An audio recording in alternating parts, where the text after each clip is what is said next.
What's up guys? Welcome back to Dive In Garage. Today, I'm going to show you what I think is the #1 problem with the GM HEI Distributor. Let's dive in. This is it right here. That's right, it's not the module. Now why is that? Well, any troubleshooting you're going to be doing, the first step is to check if it's plugged in. And this is the module right here, and it connects down here like this, those little pins down there, and it just slides right into place, right? That's what's supposed to happen, but there are sometimes on the back of here, see if you can see, there are these small little tabs on the back of that connector that are supposed to be bent up like they are right now. But I'll show you what happens when they're not. Right there. You see this tab right here? That was not connected. And on this harness here, this is your positive to the coil, and this is your negative to the coil. So what happened, or what will happen, is that your coil won't have a ground reference, and your truck, car, whatever you're working on, won't work. It might idle, but that's about it. Because if you don't have a good connection between the module, this connector, to the ground, back up to the coil through here, you got a not running vehicle. So how do we fix that, right? So there's a very easy way that I've done to this half, but I for some reason never thought to do to this half. And it's a little bit of this. It's pretty simple. And if you think about it, modern cars have a ton of epoxied connectors in them all over the place. I couldn't even list them all out. But so this isn't really anything new. This is something that's already been done. It's already on your vehicle that you drive every day. So all we're going to do is replicate that.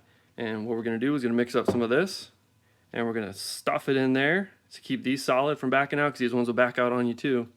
And then we're going to stuff it in here, and we're going to make sure these pins are pointed up first, and use that adhesive to keep these. Oh look, this one's already starting to back out a little bit.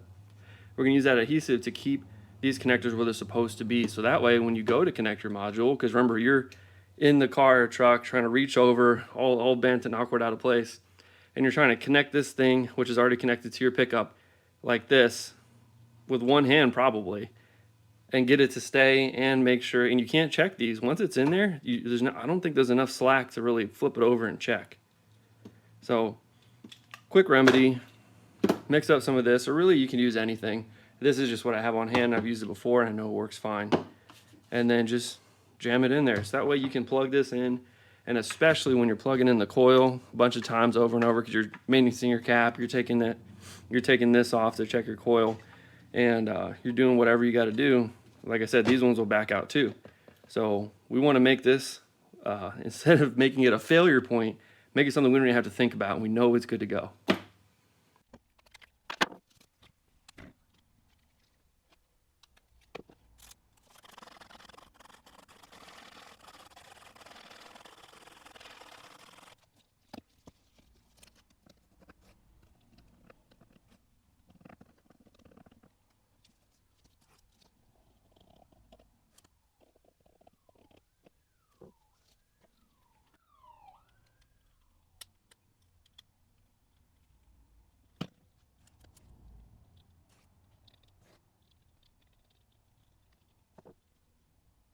One other thing you could do if you really wanted to firm up all these connections is you could epoxy the leads in here. Let me show you.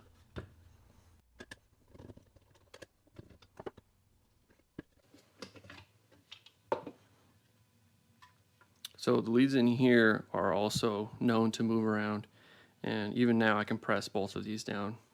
Middle one seems to be okay. In the top of the cap, there's supposed to be, yep, there are these little nubs in there, if you can see those.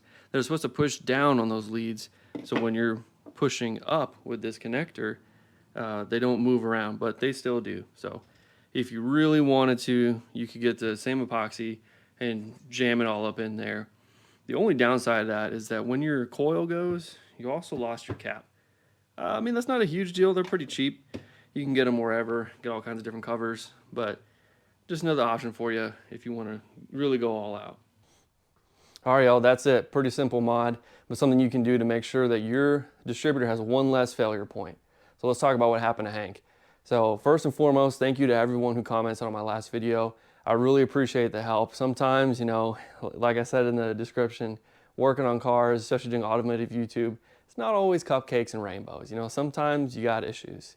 But I read your comments and I went to go to look at the module, and I went to grab one I knew was good to go swap it out, and I took that connector off, the smaller one, and I noticed that one of the terminals was higher than the other, and I did some quick looking and found out that's a positive and negative reference for the coil. So I thought to myself, duh, of course it's not working.